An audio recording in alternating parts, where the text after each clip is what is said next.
Hello everyone. How are you today? ඉතින් කොහොමද ඔයාලට අද මම හිතනවා හොඳින් ඇති කියලා. අපි thumbnail එකේ හැටියට අපි අද lesson එක month of the year, right? මේක සාමාන්‍යයෙන් ඔයගොල්ලෝ අහලා ඇති. නමුත් අපි අද හරියටම කියලා දෙනවා pronounce කරන්නේ කොහොමද correctly. ඒ වගේම ඒකේ spellings කොහොමද යන්නේ spellings විදිහටම අපි pronounce කරන්නේ නැහැ සමහර months. ඉතින් ඒක අලුතෙන් ඔයාලට ඉගෙන ගන්න දෙයක් වෙන්න පුළුවන්.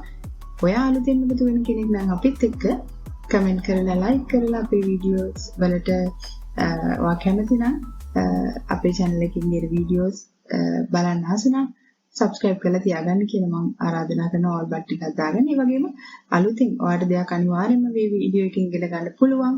ඒ නිසා වීඩියෝ එක skip කරන්න නැතුව දිගටම බලන්න කියලා අපි ආරාධනා කරනවා. ඒ වගේම මේ වීඩියෝ එකේ end එකේදී ඔයාලට බලා ගන්න පුළුවන් විශේෂ දෙයක් මම අද පාඩු ගන්නවා බලමු අපි යමු වීඩියෝ එකට right there are 12 months of the year right අපි හැමෝම දන්නවා මාස 12ක් අවුරුද්දට තියෙනවා each month has a different name and a different number of days හරි හැම මාසයකටම වෙනම නමක් තියෙනවා ඒ වගේම එක එක මාස වලට තියෙන්නේ එක එක දවස් ගාණක් නේද 30 මාස තියෙනවා 31 28 එහෙම තියෙනවා හරි it helps us organize our year ඉතින් ඒක අපිට උදව් වෙනවා අපේ year එක plan කරගන්න organize කරගන්න නේද හරි පළවෙනි මාසේ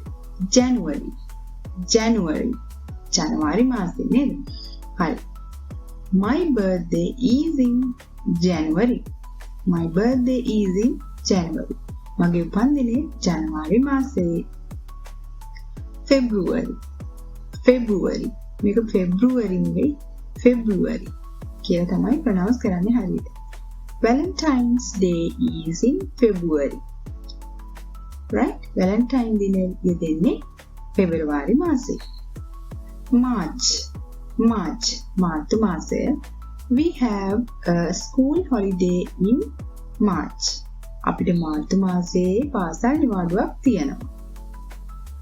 April බලන්න මේක වෙනස්ම විදිහට තමයි ප්‍රොනවුන්ස් කරන්න තියෙන්නේ අකුරු තියෙන විදිහට නෙවෙයි ඒකයි ටිකක් ඉංග්‍රීසි පොඩක් ටිකක් අමාරුයි වගේ වාට දැනෙනවා මේ වගේ එක පොඩි අමාරු තැන් තියෙනවා හැබැයි ඒක හරියට අල්ලගත්තොත් හරි ලස්සනට ඔයාලට භාෂාව භාවිතා කරන්න පුළුවන් April මාසය we will visit my grandparents in April right මම අප්‍රේල් මාසයේ මගේ ආච්චිලා සීයලා නැත්තම් නේද අපේ grandparents ලා බලන්න යනවා May මාසයේ නේද Mother's Day is in May මව්වරුන්ගේ දිනේ දෙන්නේ මේ මාසයේ ජූනි මාසයේ නේද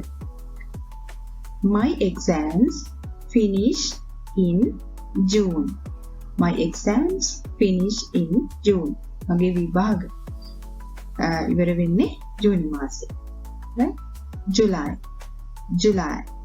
we go on vacation in July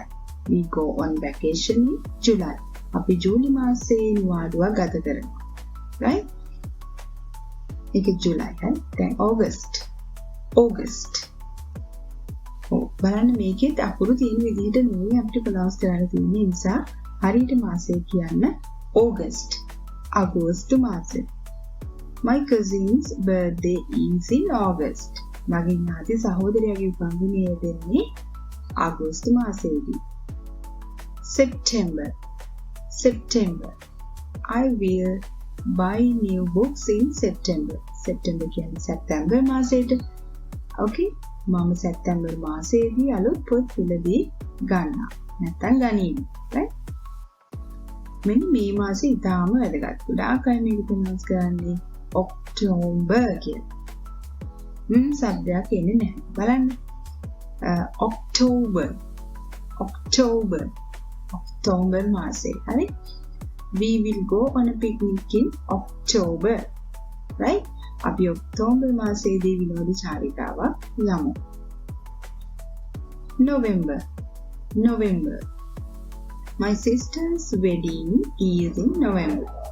My sister's wedding is in November මගේ ළඟගේ විවාහය නැත්නම් සහෝදරියගේ විවාහය උත්සවයේ තියෙන්නේ නොවැම්බර් මාසයේ right December.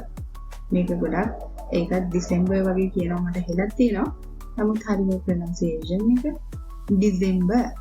නිකන් Z sound එකක් එනවා C එකත් එක්ක December මාසෙ. හරි. ඔන්න මම ඔයගලන්ට පොඩි activity එකක් මේක දීලා තියෙනවා. මම දීලා තියෙනවාට example sentence එක ඔයාලට ලියන්න තියෙන්නේ. ඒකේ තේරුම මොකක්ද කියලා පහළ comment section එකේ දාගෙන යන්න. හරි. We celebrate Christmas in December. We celebrate Christmas in December. Right. අපි දැන් අර මම මුලින් කිව්වේ අලුත් දෙයක් අලුත් විදිහට කරන්න යනවා කියලා. ඉතින් අපි ගිය වීඩියෝ එකේ අපි සතිය දවස්වල කියන පාඩමෙන් අපි ඒක පටන් ගත්තා. මේ අදත් අපි මේ ලෙසන් එකෙත් අපි ඔයාලට කියලා දෙන්න යන්නේ. අපි අද අලුතෙන් වීඩියෝ එකේ ඉගෙන ගත්ත වචන මොනවද කියලා ආයෙ පොඩ්ඩක් සම්මරයිස් කරගෙන යමු. Right. Month. ඉතින් month එක කියලා කියන්නේ මාසය. Right? Year කියලා කියන්නේ අවුරුද්ද. Each, සෑම, හැම කියන එක. Has තියෙනවා, ඉන්නවා කියන අර්ථය මේකේ තියෙනවා.